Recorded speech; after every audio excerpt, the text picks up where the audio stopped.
Bene ragazzi, benvenuti. Continuiamo con la nostra storia dell'umanesimo, con i tanti grandi personaggi dell'umanesimo e del Rinascimento e continuiamo con il neoplatonismo rinascimentale. La scorsa lezione abbiamo parlato del neoplatonismo di Nicola Cusano, oggi affrontiamo due altri grandi esponenti del neoplatonismo, Marsilio Ficino e Giovanni Pico della Mirandola. Ecco, vi ho scritto i loro nomi e le loro date di nascita e morte sulla lavagna che è dietro di me.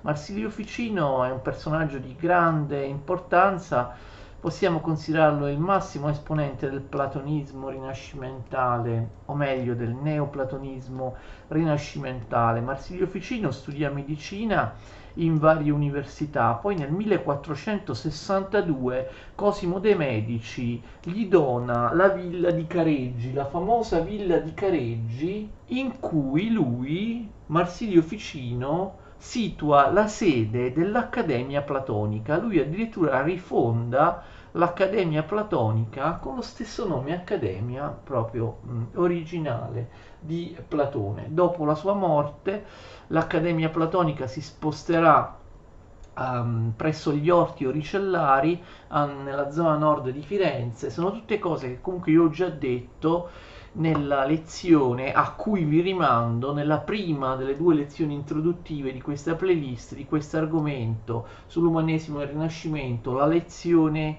che si intitola Umanesimo e Rinascimento 1, caratteri generali 1, per una visione ecco, più generale del recupero di Platone, del neoplatonismo. Vi rimando a quella lezione dove ho già detto tanto su questo fenomeno del neoplatonismo rinascimentale. Quindi a Careggi viene rifondata l'Accademia Platonica nel 1462. L'Accademia in realtà è un posto molto libero, si tratta di un cenacolo filosofico, letterario, scientifico, artistico, aperto un po' a tutti.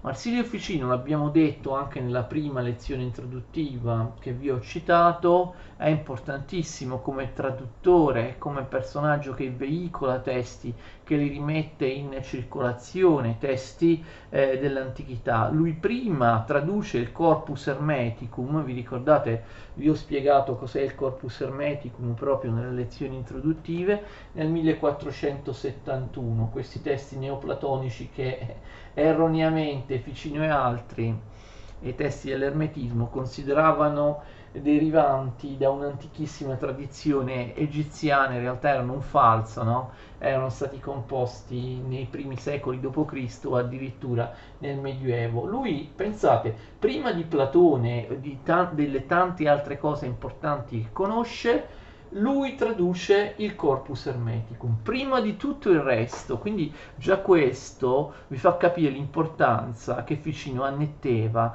ai testi ermetici, quindi li traduce, sono in greco naturalmente, li traduce in latino nel 1471, poi traduce, questa è un'opera eccezionale, tutti i dialoghi di Platone nel 1484, in precedenza Leonardo Bruni li aveva già tradotti in latino, ma soltanto alcuni, invece Ficino li traduce tutti.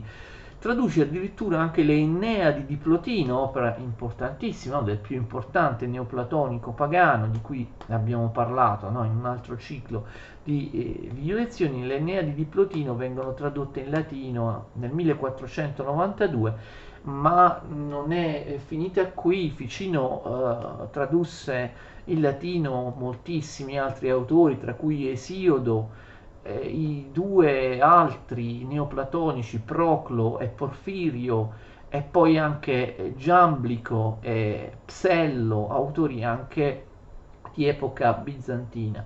Marsilio Ficino viene ordinato sacerdote nel 1473, lui scrive De Christiana Religione, nel 73 viene ordinato sacerdote, subito dopo, un anno dopo, nel 1474, scrive il De Christiana Religione. Ficino ha le idee chiare sin dall'inizio, perché sostiene che il cristianesimo è completamente, totalmente compatibile con il platonismo. E non solo, lui pensa che il cristianesimo sia superiore alle altre religioni proprio per via della compatibilità, della coincidenza proprio del cristianesimo con il platonismo. Ma il suo capolavoro, la sua opera più importante è senz'altro la Teologia platonica del 1482, di cui adesso parleremo. Teologia platonica, il titolo latino suona Teologia platonica, ma come sapete si può pronunciare anche alla greca in questi casi, quindi se pronunciate teologia platonica invece di teologia platonica forse non sbagliate, bisogna vedere però che cosa dice il vostro professore di latino. 1482, il titolo completo è Teologia platonica de immortalitate animorum, cioè teologia platonica sull'immortalità dell'anima. Ficino vuole restaurare quella che per lui era l'antica unità di filosofia e religione, tipica della tradizione platonica. In Platone, ma anche nei suoi seguaci, anche nei seguaci più tardi, non vi era separazione tra filosofia e religione. Quindi lui, Ficino, vuole dare al cristianesimo una veste religiosa, una base religiosa, ma diversa da quella ufficiale delle scuole, delle università, diversa ovviamente dalla filosofia aristotelica. Secondo lui il cristianesimo deve poggiarsi sulla filosofia platonica e neoplatonica. Per lui quest'unione tra teologia e filosofia esisteva, ma poi si è persa per strada. E quindi riformare quest'unione tra teologia platonica e filosofia servirebbe anche per riformare la Chiesa. Quindi vedete, Ficino ha anche uno scopo religioso, uno scopo proprio apologetico, rinnovare la Chiesa. Secondo Ficino l'intera realtà è ordinata gerarchicamente in una pentarchia. Pentarchia significa 5 principi. Ci sono 5 strutture ontologiche nell'universo secondo Marsilio Ficino, cioè 5 tipologie di esseri. Nel linguaggio aristotelico li potremmo chiamare 5 generi o 5 specie e sono ordinati proprio gerarchicamente, dal primo all'ultimo. Il migliore, il più nobile, il primo lo mettiamo in alto, è Dio. Poi sotto Dio c'è l'angelo, poi abbiamo l'anima dell'uomo, ma vedremo che Ficino dà una valenza più vasta, più ampia al concetto di anima, poi al di sotto dell'anima la qualità e poi il corpo. Attenzione, è una gerarchia ben precisa, è come se noi numerassimo questi 4 principi dell'essere: 1, 2, 3, 4 e 5. Dio è il numero 1, l'angelo è il numero 2, l'anima è il numero 3, la qualità è il numero 4 e il corpo è il numero 5. Per lui la struttura dell'universo è realizzata così, solo che lui è cristiano e quindi in 2 o 3 sensi deve allontanarsi dalla tradizione neoplatonica. Se avete studiato Plotino, Proclo, insomma gli altri neoplatonici, che io comunque vi ho spiegato, i neoplatonici pagani, quelli non erano cristiani, vi ricordate che i neoplatonici parlavano di emanazione, di irradiazione, perilampsis. Vi ricordate che i neoplatonici dicevano che da Dio si irradiano tutti gli altri enti, che però restano all'interno di Dio, quindi una sorta di panteismo. Cioè da Dio si emanano tutti gli altri enti, angelo, anima, qualità e corpo, ma si tratta di un'emanazione di enti che restano all'interno di Dio.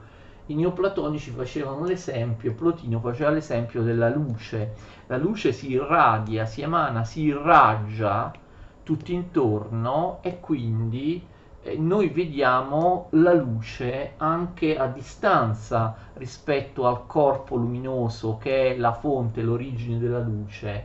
Quella luce però appunto è una parte della luce originale, è un'emanazione della luce originale e fa parte della luce originale. Plotino non può accettare il concetto di perilampsis, di emanazione o di irraggiamento della tradizione neoplatonica perché lui è cristiano, quindi attenzione, sostituisce il concetto di emanazione con il concetto di creazione cristiana dal nulla, ex nihilo. Dio non emana, non si espande, non si irradia negli altri enti, ma li crea dal nulla. Quindi vedete che lui si appoggia alla tradizione neoplatonica, però di fatto la modifica per aderire al cristianesimo.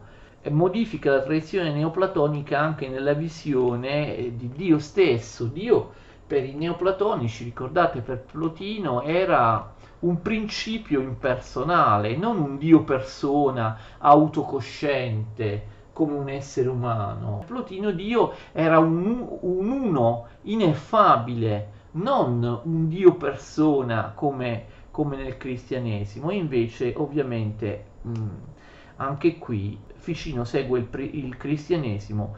Dio non è un principio impersonale che tra l'altro crea per necessità, ma una persona che crea liberamente. Ricordate, nel neoplatonismo Dio crea per necessità, non per volontà, per libertà e per amore. Invece per Ficino Dio crea per volontariamente e per amore. Ricordate che nel neoplatonismo le cose più basse create dall'uno, no, da Dio, diciamo, loro lo chiamavano l'uno, Plotino lo chiamava l'uno ineffabile, erano negative, la materia era negativa. Ficino non può accettare questo e quindi tutte le cose sono buone per lui.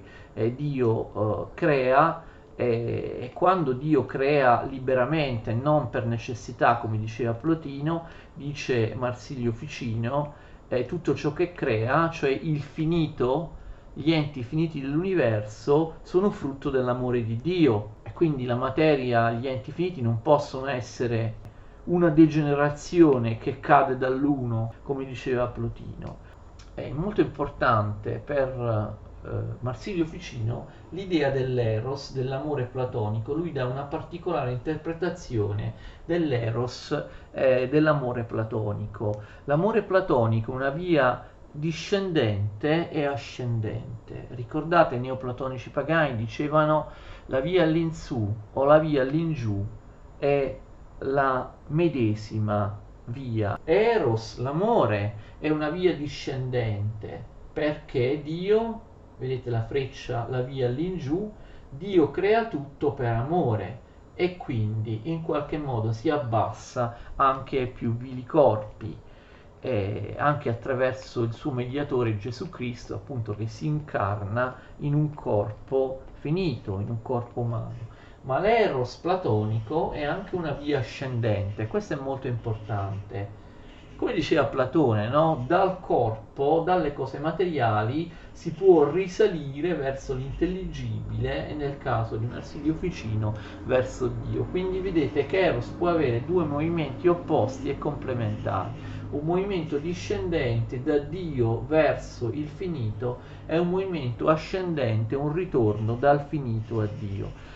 Ricordate che però Platone intendeva l'eros, ricordate la forza, la dynamis di Eros che abbandona il corpo considerato come vile, abbandona il mondo sensibile per tornare all'intelligibile. Appunto Platone considerava Eros come una forza che si distacca dai corpi considerati ignobili. Invece per Marsilio Ficino non è così, Eros non è più una modalità per abbandonare il mondo sensibile visto come limitato, ma uno strumento per redimere l'intero universo. Quindi non è vero, come diceva Platone ai neoplatonici, che i corpi sono vili rispetto a Dio. Tutti gli enti possono essere buoni, anche i corpi, ritornando dal corpo a Dio, ripeto, non c'è più l'idea dell'abbandono definitivo del corpo, visto come disprezzabile, come in Platone o in Plotino, ma tornare dal corpo a Dio attraverso questa applicazione dell'eros platonico significa unificare all'interno del bene il finito e l'infinito, il sensibile e l'intelligibile. Quindi tornare dal corpo, dall'anima umana verso Dio significa unificare tutte le strutture dell'universo, significa svelare l'universo come un processo unitario che appunto è unito in tutte le sue parti dall'amore. L'amore, l'eros platonico, connette tutte le parti dell'universo e dà dignità e bontà e apprezzabilità a tutte le parti dell'universo. Oltre, noi parliamo adesso della teologia platonica, ma potrebbe essere integrata con le idee che Marsilio Ficino scrive anche nel commentario al Convivio di Platone. Ricordate il simposio di Platone, lui lo chiama Convivio. Ficino dice che l'anima è inquieta, è insoddisfatta del finito e vuole tornare al divino. E allora abbiamo detto l'anima, vedete l'anima si trova in questa posizione, ha una possibilità straordinaria. L'anima può partecipare all'infinito unendo però l'infinito col finito, cioè appunto, come ho detto, può raccogliere il tutto unificandolo in sé come un uno tutto proprio. Perché può fare questo l'anima? Perché soltanto l'anima all'interno delle 5 entità della pentarchia ha questa possibilità. Vedete che la pentarchia ha 5 classi di esseri, però la prima classe di esseri, Dio, in realtà è costituito da un solo essere. Dio è tra i 5 generi di essere della pentarchia l'unico genere che ha al suo interno un solo essere, Dio è uno. E invece angelo, anima, qualità e corpo significa dire angeli, anime, qualità, corpi, nel senso che sono tanti.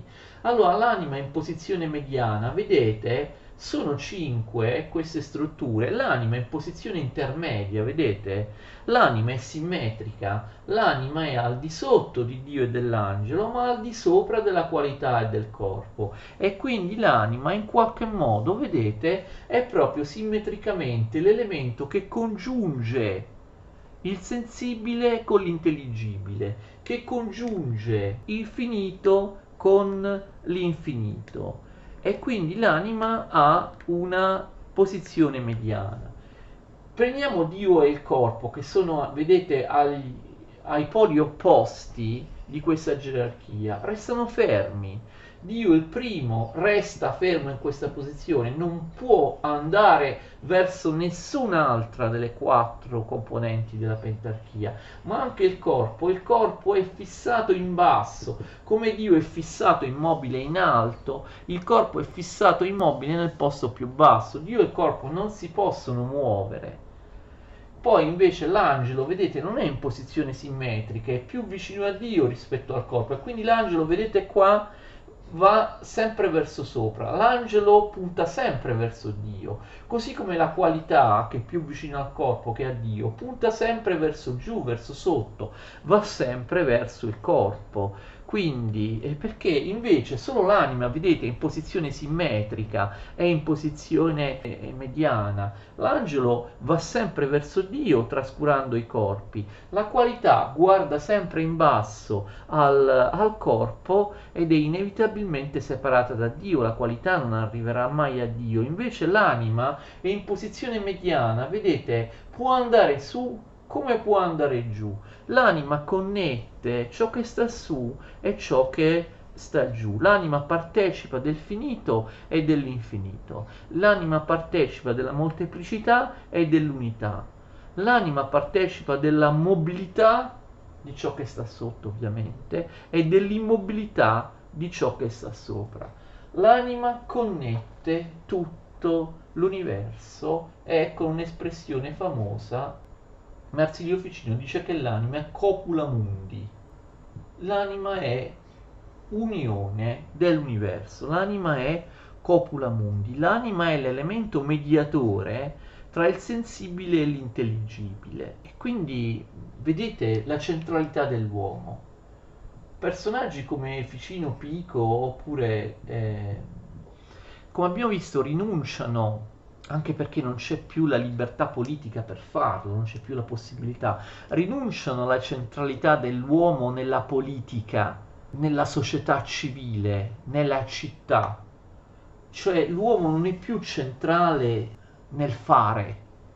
Però, vedete, la centralità dell'uomo da questi neoplatonici viene trasferita a un livello cosmico e quindi l'uomo è centrale nell'essere, è centrale non più nella città, nella vita politica, è centrale come elemento cosmico all'interno di una visione metafisica che questo umanesimo delle seconde generazioni, questo umanesimo filosofico propone, mentre ricordate che l'umanesimo delle generazioni precedenti, l'umanesimo civile, rifiutava questo tipo di dimensione metafisica. L'attenzione è che tutto questo prevede anche, implica anche una semplificazione del cristianesimo. La cosa importante è l'ascesi dell'anima, il compito fondamentale dell'uomo è l'ascesi dell'anima verso Dio.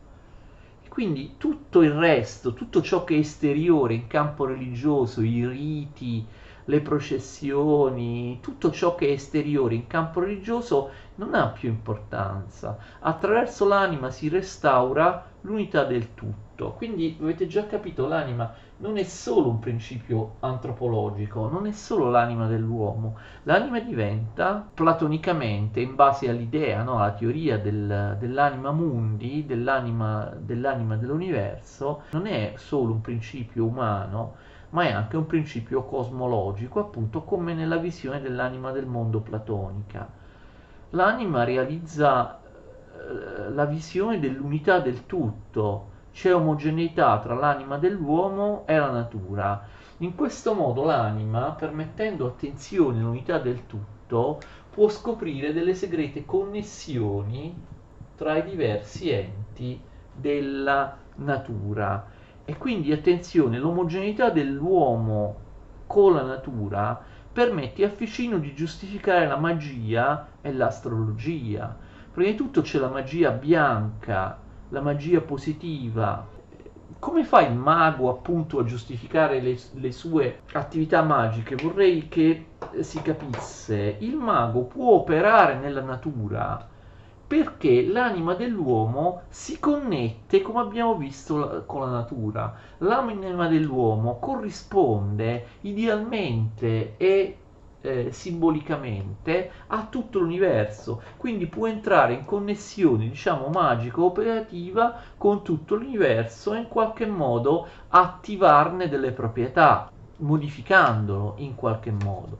La magia bianca per Marsilio Ficino, però attenzione, non è una magia, a differenza della magia nera, non è una magia che viola le leggi della natura, cambia i decreti di Dio, le leggi della natura, producendo miracoli o cose del genere. La magia bianca modifica la natura, ma modifica la natura semplicemente scoprendo delle proprietà segrete della natura, cioè la magia bianca, secondo Ficino, attiva quelle che sono delle caratteristiche già presenti in natura, cioè il mago scopre, attiva, fa muovere quello che in fondo già c'è. Questa attitudine operativa dello scoprire le caratteristiche della natura è in continuità con quella che poi sarà la scienza moderna. Sembra strano che la scienza in qualche modo derivi dalla magia, però per molti aspetti è così, per altri aspetti ovviamente no. Per Ficino il mago, una specie di medico, molti maghi del Rinascimento pensavano questo. Il mago è una specie di medico che raccoglie gli influssi degli astri nei talismani. Questi oggetti magici e i talismani servono a curare le malattie. Quindi il mago è un medico che attraverso la connessione dell'anima con tutto l'universo, il mago riesce a inserire questo spiritus che viene dagli astri, dalle stelle, in appositi oggetti magici catalizzati che sono i talismani, che servono per curare i corpi. Quindi la magia per Marsilio Ficino è un potenziamento della medicina. La magia ha una dignità sacerdotale perché la magia completa l'opera del sacerdote, infatti il sacerdote cura l'anima, si prende cura delle anime, mentre il mago cura i corpi, si prende cura dei corpi. Anche in questo caso c'è il libero arbitrio in Marsilio Ficino, Conclusione, apparentemente sì, ma come vi ho detto il libero arbitrio all'interno dell'umanesimo italiano viene affermato dai testi, insomma, come un luogo comune, ma in realtà non è proprio così. Fate molta attenzione, Marsilio Ficino crede al libero arbitrio, ok, ma Marsilio Ficino lo restringe ad una ristretta cerchia, ad una elite. Marsilio Ficino ha una visione molto dura, classista e aristocratica del cristianesimo. C'è una ristretta elite di dotti, una sorta di predestinati, che riesce a esercitare il libero arbitrio proprio per via delle cerimonie magiche. Attenzione, senza le cerimonie magiche non esiste il libero arbitrio, perché l'uomo riesce a esprimere il libero arbitrio soltanto grazie alla connessione della sua anima con il tutto, con tutti gli enti della natura. È questo che permette, come abbiamo visto, l'esistenza della magia. Ma questo lo possono fare soltanto pochi dotti, un'elite. Lo stesso Marsilio Ficino dice che certe cerimonie e pratiche magiche sono pericolose se praticate dal popolo, possono essere praticate soltanto da un'aristocrazia e quindi gli unici autorizzati ad una serie di pratiche magiche e quindi gli unici che riescono a esprimere effettivamente il libero arbitrio sono solo i sapienti, sono una piccola casta di sapienti, mentre il volgo ignorante soggiace totalmente al determinismo astrologico. Quindi attenzione, il libero arbitrio per Marsilio Ficino esiste soltanto per poche persone, per pochi predestinati che riescono a risalire a Dio, mentre la massa degli uomini comuni destinata alla dannazione non può in nessun modo congiungersi a Dio. Quindi facciamo molta attenzione a questo. E Giovanni Pico della Mirandola crede nel libero arbitrio perché di solito viene presentato proprio come il fautore, proprio archetipico del libero arbitrio, dell'uomo che si plasma, si realizza da sé e così via. Ma vedremo che anche in questo caso, persino in Pico della Mirandola, possono esserci dei problemi. Passiamo quindi da Marsilio Ficino al suo discepolo. Pico della Mirandola purtroppo muore giovanissimo, poco più di 30 anni, vive tra il 1463 e il 1494. Come vedete è 30 anni più giovane di Ficino, ma muore prima di lui, perché muore in maniera precoce. L'umanesimo e il Rinascimento italiano sono stati molto sfortunati perché alcuni dei personaggi più geniali all'interno dell'umanesimo italiano, appunto come Pico della Mirandola oppure anche come Angelo Poliziano, muoiono molto precocemente, hanno una vita spezzata, i loro anni sono spezzati e possiamo solo in qualche modo rimpiangere quello che avrebbero potuto fare se avessero avuto una vita più lunga. Giovanni Pico della Mirandola, attenzione, si chiama Giovanni, a differenza di quello che molti pensano, non si chiama Pico. Pico fa parte del cognome, Pico della Mirandola è un doppio cognome, ma lui di nome si chiama Giovanni. Lui è allievo di Ficino e l'abbiamo visto, già giovanissimo, è uno che conosce tutto, famoso per la sua memoria prodigiosa, conosce tutto di tutto. Tra l'altro conosce anche tantissime lingue, legge l'arabo, l'ebraico, si dice che abbia una capacità di memorizzazione straordinaria, gli basta leggere velocemente un libro e ricorda tutto, dalla prima all'ultima parola. Giovanni Pico della Mirandola studia a Bologna, a Ferrara, a Padova, poi però si trasferisce a Firenze dove diventa allievo, come abbiamo detto, di Marsilio Ficino. È il secondo neoplatonico fiorentino. La sua opera sicuramente più importante è l'Orazio, spesso viene chiamata solo Orazio per brevità, però ovviamente si chiama Orazio De Hominis Dignitate o Dignitate, scritta in latino molto raffinato. Orazione sulla dignità dell'uomo Marsilio Ficino la scrive nel 1486 perché?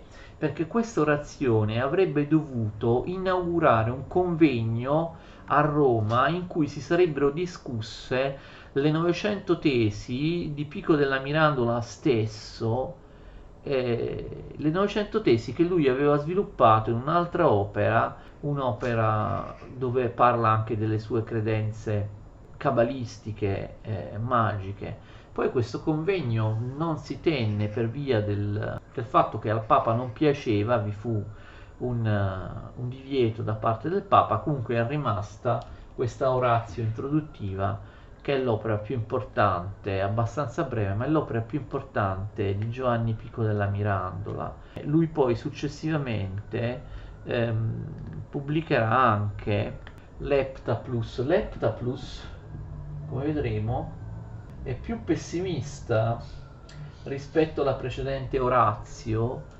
per quanto riguarda il libero arbitrio. L'Heptaplus è un commento alla Genesi alla luce della Cabala, che Marsilio Ficino considera la Cabala compatibile con il cristianesimo. C'è da dire che Marsilio Ficino morì giovane e gli ultimi anni sono segnati dall'influenza della predicazione di Savonarola. Lui diventa un discepolo di Savonarola, quindi in odore di eresia diventa nemico del Papa, come lo era Savonarola, ma Pico della Mirandola muore nel 1494 e quindi non è neanche in grado, non riesce neanche a vedere la triste conclusione della parabola di Savonarola che dopo essere stato sconfitto dal Papa viene messo sul rogo, lo sapete, cioè nel 1498. Qualcuno ha ipotizzato che Pico della Mirandola sia stato avvelenato proprio perché si era unito con Savonarola. Un'ultima opera contro l'astrologia pubblicata postuma la nominiamo più in là. Allora, che cosa dice il discepolo di Marsilio Ficino, Pico della Mirandola? Le idee di Pico della Mirandola possono essere considerate una radicalizzazione, un portare alle estreme conseguenze le idee di Marsilio Ficino. Pico della Mirandola dà grande importanza all'uomo, la dignità dell'uomo, la centralità proprio ontologica, metafisica, cosmica dell'uomo. Abbiamo visto che già Ficino aveva considerato l'anima umana mediatore universale, copula mundi, ma Pico della Mirandola va ancora più in là. L'uomo è stato creato a somiglianza di Dio e quindi, attenzione, dice Pico della Mirandola, l'uomo riunisce in sé tutte le cose. In qualche modo anche il suo maestro Marsilio Ficino diceva questo in realtà è compatibile con un'idea tipica, non facile da capire, perché prescientifica, antiscientifica, tipica dell'umanesimo e della magia umanistica, per cui l'inferiore è tutto nel superiore e il superiore è tutto nell'inferiore. E quindi vi è una corrispondenza sia analogica sia reale tra l'inferiore, il finito, l'uomo, e il superiore, il finito, Dio. Quest'idea della corrispondenza analogica ma anche reale tra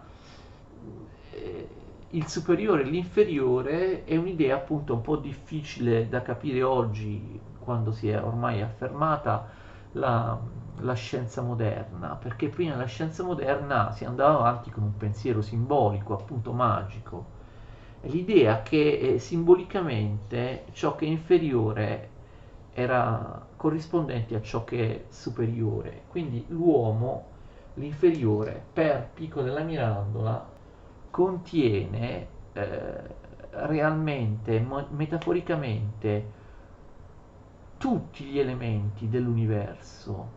L'uomo è un microcosmo rispetto al macrocosmo, appunto la tipica teoria umanistica rinascimentale magica della corrispondenza tra l'inferiore e il superiore. L'idea che un microcosmo possa corrispondere al macrocosmo. Quest'idea, attenzione, del rapporto microcosmo-macrocosmo, inferiore-superiore, non riguarda soltanto il rapporto tra l'uomo e Dio, l'anima umana e Dio, ma anche per esempio il rapporto tra l'uomo e gli astri, tra l'uomo e il mondo celeste, oppure il rapporto tipico della magia dell'epoca di determinati metalli. Ogni metallo corrisponde simbolicamente a un pianeta, oppure ogni numero corrisponde simbolicamente a un pianeta. C'è una corrispondenza simbolica non solo, capite, tra l'uomo e Dio, ma anche tra gli oggetti, anche i minerali, anche gli oggetti inanimati del mondo terrestre con elementi del mondo celeste. Sono teorie della magia umanistica che sono un po' difficili da capire. Quindi ciò che è inferiore corrisponde a tutto ciò che è superiore, e quindi anche l'uomo riunisce in sé tutte le cose, tutti gli elementi dell'universo. L'uomo, dice Pico della Mirandola, è un microcosmo che raccoglie realmente, idealmente in sé tutti gli elementi delle cose. Come Dio crea e agisce liberamente, anche l'uomo è libero ed ha una libertà veramente straordinaria. L'uomo è libero di decidere tra diverse forme di vita. Dio, a differenza delle altre creature, ha lasciato l'uomo incredibilmente libero, perché addirittura, pensate, secondo Pico della Mirandola, in questo sta la dignità straordinaria dell'uomo, Dio ha assegnato a tutte le creature che lui ha generato dal nulla un'essenza precisa, determinata. Cioè ogni tipologia di creatura ha un'essenza, ha delle caratteristiche, delle qualità, un'essenza che la caratterizza, che è sempre quella, non può cambiare, mentre invece l'uomo è l'unico ente che non ha una natura definita. Dio l'ha creato, pensate, incredibilmente, senza dare all'uomo una natura, senza dare all'uomo un'essenza, senza dare all'uomo una forma fissa, per cui l'uomo addirittura può decidere liberamente di essere chi vuole essere. Quindi mentre gli altri enti creati da Dio hanno una natura stabile, definita, inviolabile, l'uomo è l'unico che non ha un'essenza fissa, un'essenza determinata, e può diventare quello che vuole. Proprio da un punto di vista ontologico, l'uomo può scegliere quale essere diventare. L'uomo è aperto a diverse possibilità, in questo sta la sua dignità. L'uomo può scegliere, sguazzando nel sensibile, nel corporeo, la vita bestiale degli animali, dei bruti, si trasforma in un bruto, avrà l'essenza di un animale inferiore, di un bruto. Oppure l'uomo può scegliere, finirà all'inferno se si abbassa verso i bruti, oppure l'uomo può salvarsi elevandosi a Dio. È l'unico essere che non ha un'essenza determinata, una natura fissa. Può diventare Dio come può diventare essere bestiale, animalesco. E quindi può anche elevarsi proprio per unificarsi con Dio.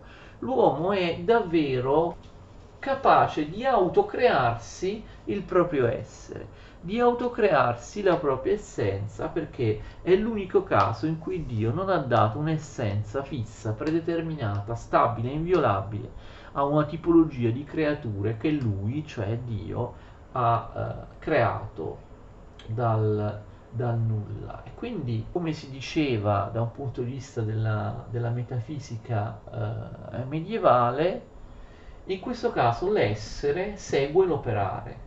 Secondo la metafisica classica, attenzione, prima viene l'essere, prima ci deve essere un soggetto, dice Aristotele, e poi viene l'operare. L'essere non può operare se prima non è essere. Se non c'è un sostrato, il sostrato non può agire, non può operare. E invece, secondo Marsilio Ficino, è il contrario, cioè prima viene l'azione, prima viene l'operare dell'uomo, E in questo modo, cioè attraverso l'attività, attraverso l'operare, l'uomo si dà un essere scegliendoselo lui al posto di Dio. Può essere l'essere di Dio stesso come l'essere di un bruto animale selvaggio. Quindi generalmente in tutte le forme di metafisica si dà per scontato che prima c'è l'essere e poi l'essere può operare. Invece no, nella visione attiva, dinamica, performativa di Pico della Mirandola, l'uomo prima opera e poi crea il proprio essere. E quindi un'inversione rispetto alla metafisica aristotelica. Pico della Mirandola non è l'unico a pensare a questa inversione. Vi sono altre filosofie basate sull'attività, sull'autocreazione dell'io, del soggetto, basato sull'attività, sull'azione, che dicono anch'esse che l'operare precede l'essere. Per esempio, filosofie anche molto diverse da quella di Pico della Mirandola. Per esempio, quella romantica e idealistica di Fichte, no? In cui l'io, prima di essere un ente, è un'azione, cioè è un atto, l'atto precede l'essere, quindi anche in Fichte, ma anche proprio in filosofie molto lontane apparentemente da Pico della Mirandola, c'è questo fatto che l'operare precede l'essere. L'essere umano agisce e così si costruisce, si dà a sé il suo essere, la sua essenza. Non dovrebbe essere Dio a dare l'essere e l'essenza alle cose create, l'ha fatto con tutti gli enti che lui ha creato, tranne per l'uomo che è rimasto libero. L'elevazione, l'unione mistica con Dio per Pico avviene in tre stadi. Prima c'è la purificazione, poi c'è l'illuminazione e alla fine c'è l'unificazione vera e propria. Attenzione!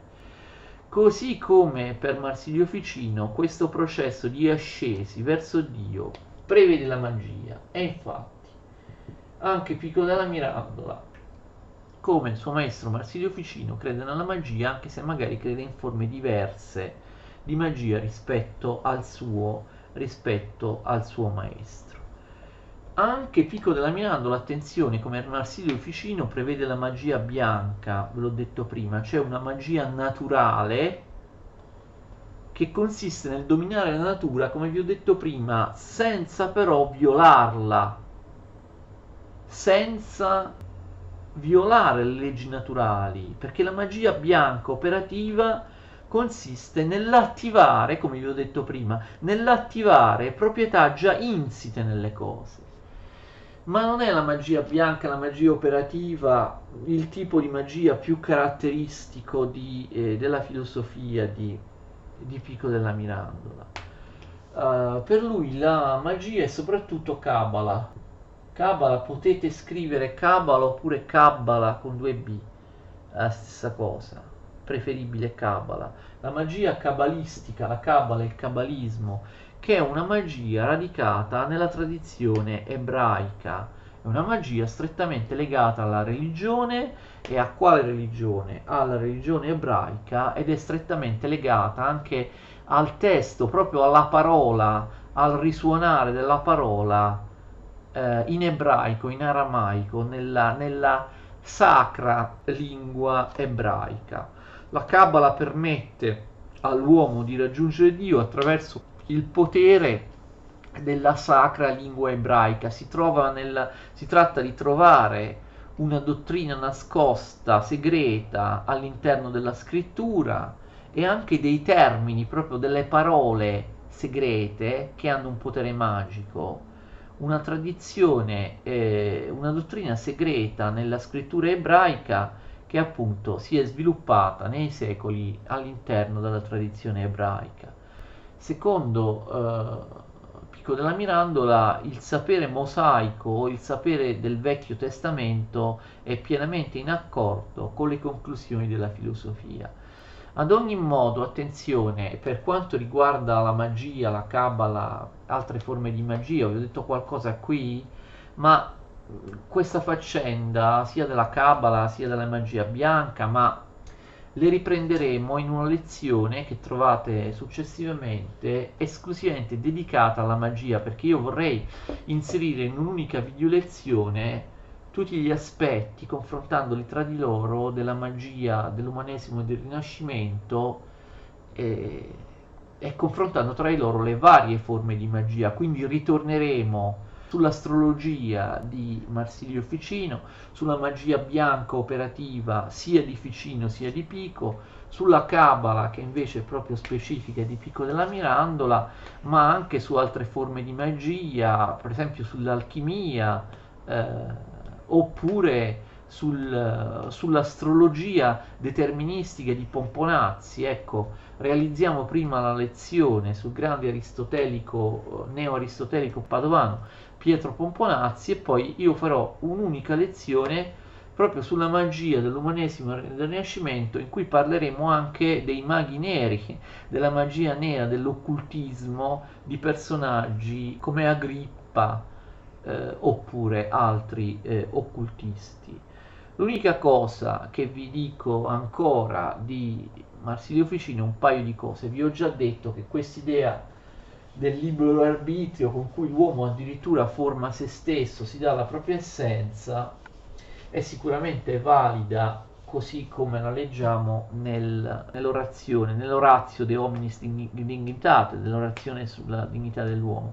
Però vi ho già detto che nell'opera successiva di Leptaplus, questo nostro filosofo diventa un po' meno disponibile al libero arbitrio. Pensate, persino Pico della Mirandola mette in discussione il libero arbitrio. Non lo fa certo nell'Orazio, ma lo fa nella successiva opera più pessimistica, Heptatlus. Quindi io sto cercando di battere su questo tasto, cioè il fatto che non è propriamente, non è precisamente vero che questi grandi umanisti sostenessero il libero arbitrio.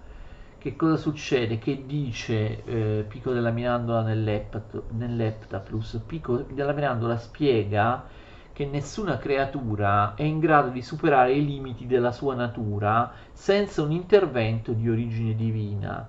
L'uomo può sì decidere di accogliere Dio, di arrivare a Dio, ma per arrivare a questo scopo occorre la sua grazia, la grazia di Dio. Quindi solo grazie a Cristo l'uomo può assumere la funzione di autentico mediatore tra la divinità e il creato. Quindi il libero arbitrio, che era totalmente affermato nell'Orazio, invece nell'Heptaplus da parte di Pico della Mirandola il libero arbitrio trova un limite naturale, una necessità da superare che l'uomo da solo non può superare. Quindi attenzione, persino Pico della Mirandola ha qualche difficoltà nell'ammettere il libero arbitrio. Certo, se noi consideriamo la sua opera definitiva, l'Orazio, qui il libero arbitrio viene ammesso senz'altro da Pico, però c'è anche l'Heptaplus. C'è da dire però che molti interpreti hanno messo in evidenza che l'Heptaplus è un'opera di difficile interpretazione, perché purtroppo poi Pico della Mirandola morirà precocemente, a poco più di 30 anni subito dopo. L'Heptaplus è scritto in maniera molto difficile e molto singolare. L'Heptaplus non è molto sistematico. Marsilio Ficino ci inserisce tutta una serie di materiali piuttosto disordinati, saltando da una cosa all'altra. L'Heptaplus è pieno, è disorganico, non è sistematico. È un testo pieno di tantissime suggestioni, di tanti argomenti che spesso vengono appena accennati ma non sviluppati. Probabilmente Ficino li avrebbe sviluppati se fosse vissuto, ma non è così. Poi è famosa di Pico della Mirandola la critica all'astrologia, e in questo lui si differenzia dal suo maestro Marsilio Ficino, che credeva nell'astrologia. In uno dei suoi ultimi scritti, che sarà pubblicato postumo 2 anni dopo la morte di Pico, che si chiama Disputationes contra Astrologiam Divinatricem, Pico della Mirandola sostiene che gli astri non sono all'origine del male del mondo, come dicono gli astrologi. Il male del mondo invece è causato dalla materia. La materia causa disordine, la materia causa irregolarità, la materia causa imperfezione. Così Pico separa nettamente la filosofia dall'astrologia. L'astrologia viene considerata un'indegna superstizione, un'impostura. L'astrologia è considerata da Pico l'origine di tutte le superstizioni.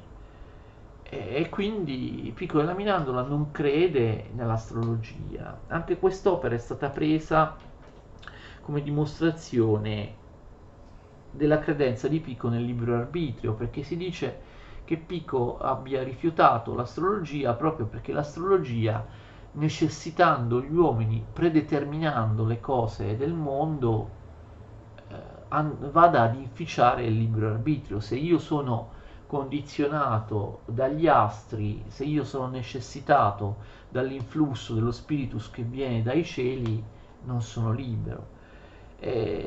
Pico usa tutta una serie di argomentazioni contro l'astrologia, cerca di mettere in evidenza il disaccordo degli astrologi tra loro sulla loro dottrina. Loro non sanno neanche chiaramente che cos'è la loro dottrina, ognuno dice una cosa diversa, le loro incertezze, ma anche la loro incapacità di conoscere i moti celesti. Gli astrologi si rifanno a teorie antiche, ma Pico della Mirandola mette in evidenza che queste teorie antiche non descrivono assolutamente in maniera corretta e affidabile i movimenti dei cieli, degli astri. Bene, abbiamo terminato anche con Marsilio Ficino e Giovanni Pico della Mirandola. Spero di avervi spiegato anche in questo caso le dottrine più importanti di questi due autori fondamentali nell'umanesimo e nel Rinascimento. Chiamatelo come volete, umanesimo o Rinascimento, per me è la stessa cosa. E spero di avervi detto le cose, ovviamente possiamo parlare solo delle cose più importanti di questi autori, però io ve le sto proponendo con un minimo di grado di approfondimento, con un minimo di approfondimento anche perché spesso i libri scolastici, anche i manuali universitari, dicono molto molto poco su questi singoli personaggi dell'umanesimo, quindi spero di star trattando questi personaggi con un minimo di approfondimento in più rispetto a quello che a loro viene riservato generalmente dai testi scolastici universitari. Bene, arrivederci, ci vediamo la prossima volta. Il nuovo aristotelismo di Pietro Pomponazzi, parleremo dell'aristotelismo padovano di Pietro Pomponazzi, un aristotelismo diverso dall'aristotelismo scolastico. Grazie a tutti e arrivederci.